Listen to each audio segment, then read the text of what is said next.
What we encountered in the Mariana Trench will haunt you. They told us the truth under oath. Aliens aren't coming from the stars. They're already here, hiding beneath the oceans. When former NASA scientists and Area 51 workers testified before Congress, the world shook. The media couldn't get enough of it. Official reports hinted at sonar readings too symmetrical to be natural, structures too deep for any human to build, and something alive, moving in the darkest parts of the ocean. At first, people thought it was a hoax, another conspiracy theory to stir the pot. But then funding for deep-sea exploration tripled overnight. What scared me wasn't the testimony itself, but the silence that followed. The way the governments of the world seemed to drop the conversation as if admitting too much would doom us all. I didn't believe in any of it, not really. I was just a deep-sea diver trying to make a living.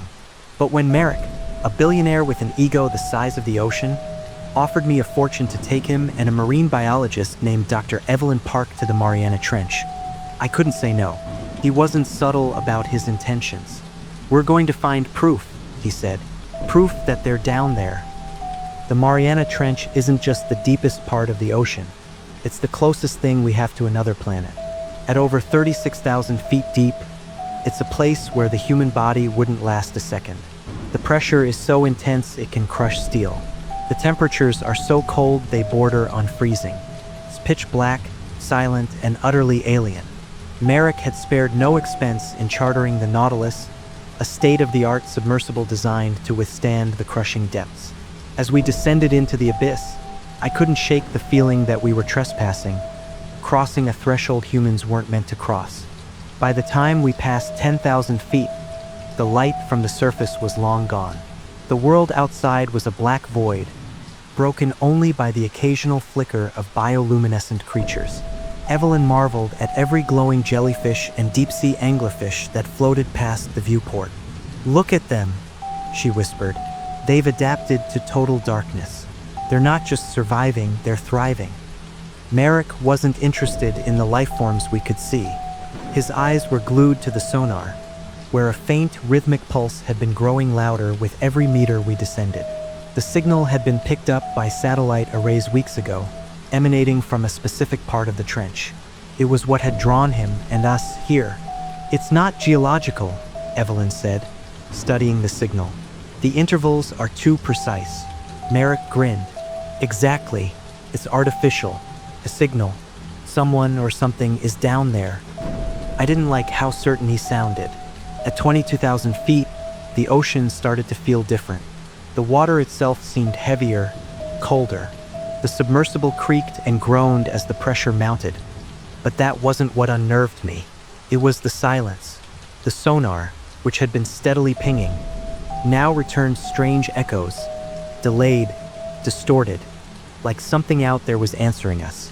The rhythmic pulse we'd been following grew louder, more defined. It wasn't random. It was a pattern, deliberate and mechanical. And it was close. Then we saw it. The floodlights illuminated a ridge on the ocean floor, and beyond it, something impossible. A structure. It was massive, partially buried in sediment, with smooth, curving lines that glimmered faintly in the light. It wasn't made of stone or metal, but something else. A material that seemed to shift and flow like liquid, but held its shape. The structure was covered in intricate patterns, lines and grooves that pulsed faintly with light, like veins carrying some alien energy. Evelyn stared, her face pale. That's not natural. Can't be." Merrick leaned forward, his face alight with greed. "It's a monolith," he said. "Proof. This is it."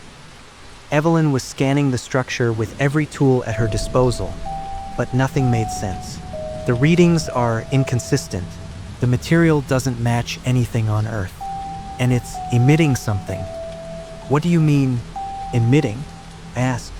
"A low-frequency hum," she said. "It's resonating through the water." As if on cue, the hum grew louder. It wasn't just in our ears. It was in our bodies, vibrating through our bones. The lights on the monolith flared, and the entire structure seemed to come alive. Then they appeared. From behind the monolith, shapes emerged. At first, they blended into the structure, their shimmering bodies reflecting the light. But as they moved, It became clear they weren't part of the monolith. They were something else entirely. They were humanoid in shape, but impossibly alien. Their limbs were elongated and webbed. Their skin a liquid metal sheen that shifted and flowed like mercury. Their heads had no eyes, no mouth, just smooth, featureless domes that seemed to absorb the light. And yet, I felt them watching us, their presence suffocating. One of them tilted its head, and a ripple passed through its body. The sonar fell silent. "They know we're here," Evelyn whispered. Merrick didn't seem scared, he seemed thrilled. "Get closer," he demanded. "We need to document this." Before I could stop him, Merrick activated the submersible's maneuvering thrusters, bringing us dangerously close to the monolith. The creatures reacted instantly. One of them surged forward, its liquid metal body twisting and elongating as it slammed into the viewport. The sub shook violently, alarms blaring as the glass began to crack. "Merrick, stop!" Evelyn screamed, but he was too focused on the controls. "They're testing us," she said, her voice trembling. "We're intruding." The creature struck again, this time with more force. A long, clawed appendage shot out from its body, piercing the side of the sub. Water began to flood the cabin. The pressure difference dragged Merrick toward the breach. "No!" he yelled, clawing at the console, but it was useless. The water took him in an instant, pulling him out through the jagged hole. The force shredded his body before he even cleared the sub. Blood and fragments of flesh clouded the water as the creatures descended upon him. Evelyn and I watched in horror as the creatures swarmed Merrick's remains, their bodies undulating as they tore into him. The monolith pulsed in response, its grooves glowing brighter, as if feeding on the carnage. "They're distracted," I whispered, my voice barely audible. "We need to go." I activated the safety protocol for emergencies to seal off the submarine and slammed the controls into reverse, praying the sub would hold together long enough to get us out of there. The creatures didn't follow, not because they had let us go, but because they were still busy with Merrick. The sight of them, their fluid bodies shimmering as they devoured him, would haunt me forever. The monolith's hum began to fade as we ascended, but the silence that replaced it was worse. It wasn't peace, it was a warning. Evelyn clutched her chest, her breathing shallow. "They didn't let us go," she said. They were done with us." The ascent felt endless. Every creak of the sub's hull, every groan of the pressure, made me think we wouldn't make it. But somehow we broke the surface, the sunlight almost blinding after the abyss. The official report listed Merrick's death as an accident, the result of equipment failure. Evelyn and I were sworn to secrecy, our footage confiscated by government officials who offered no explanation but plenty of threats. I tried to move on, to forget what I saw, but the hum never left me. It's faint, almost imperceptible, but it's there, resonating in my chest like a second heartbeat. Evelyn says she hears it too. Sometimes, in the dead of night, I dream of the monolith and the creatures waiting behind it. I see Merrick's broken body, and I hear the hum growing louder. They're still down there watching, waiting, and I know someday they'll call us back.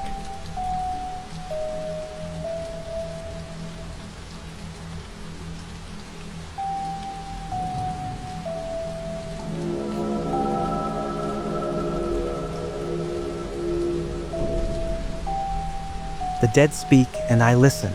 My story begins in a cemetery like all those horror B movies that I watched as a kid. My sister and I were burying our father. Fucking cancer got him. That was horrifying in its own right.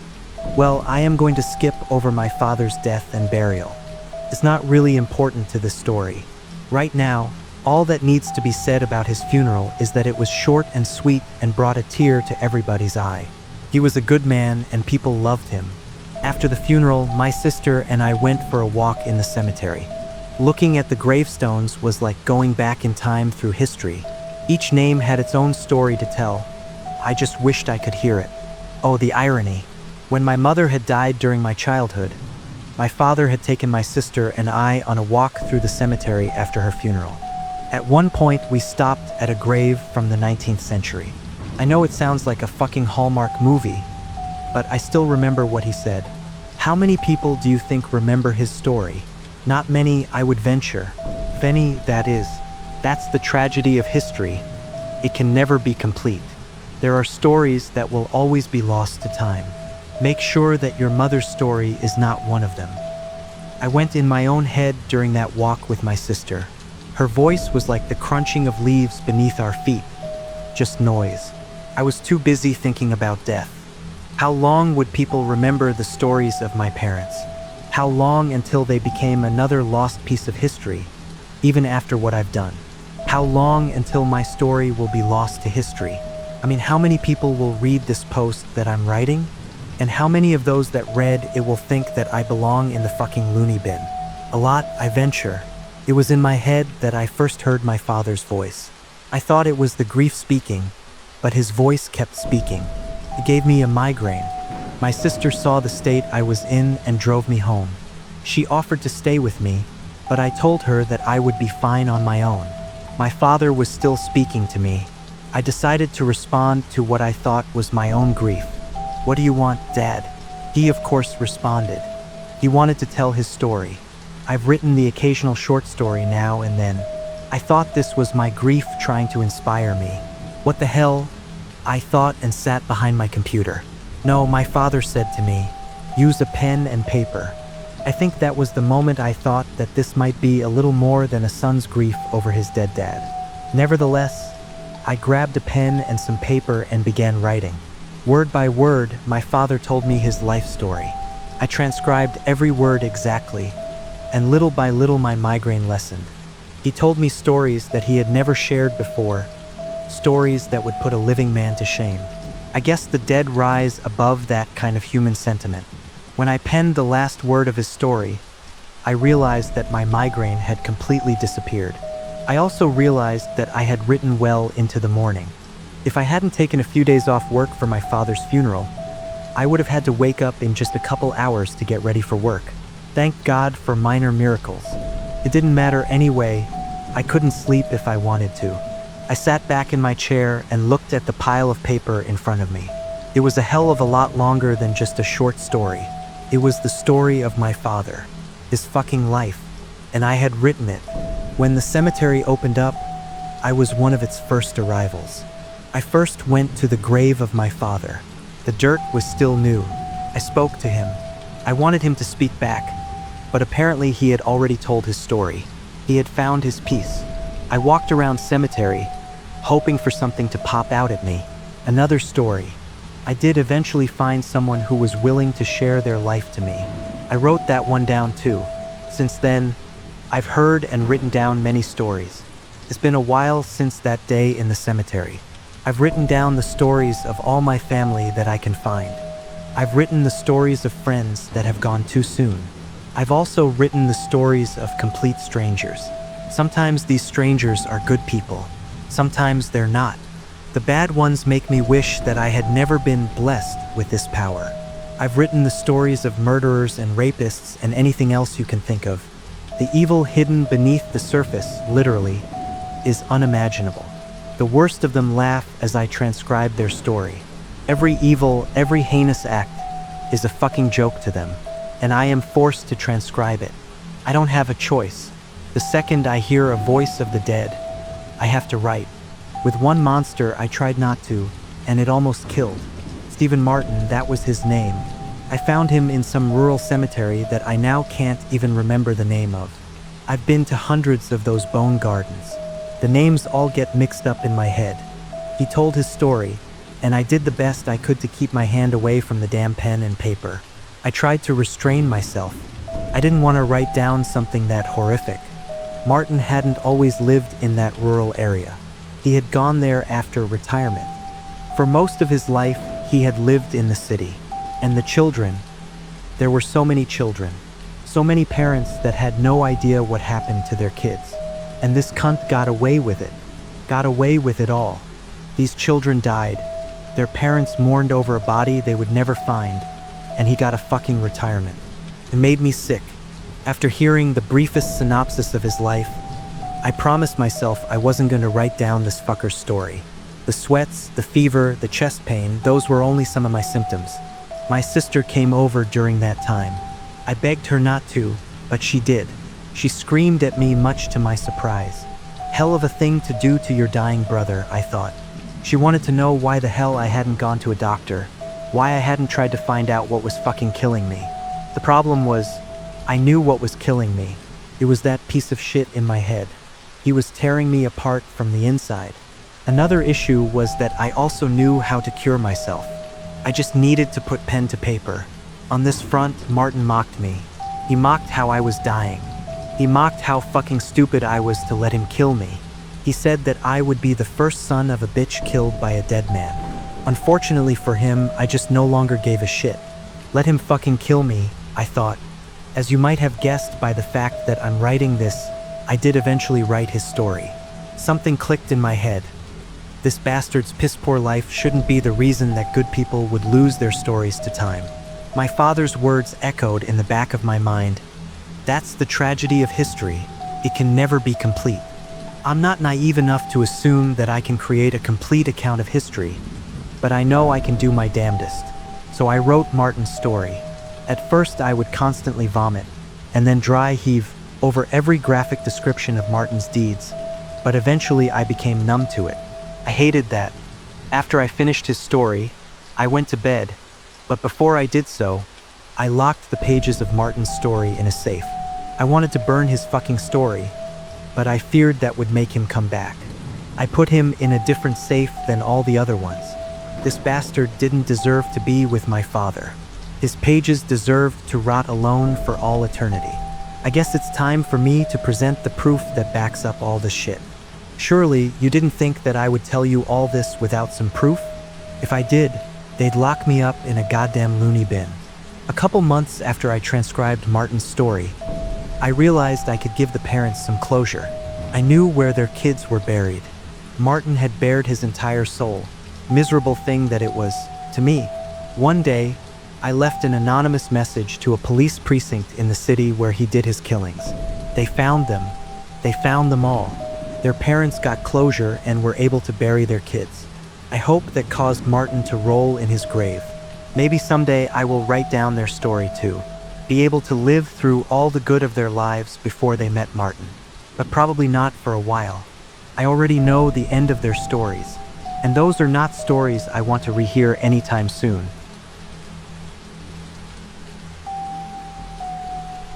Thanks for listening to today's story.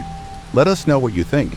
If you want to hear more scary stories, be sure to subscribe and turn on notifications so you never miss a new episode when we upload it. We'll always be here and welcome you.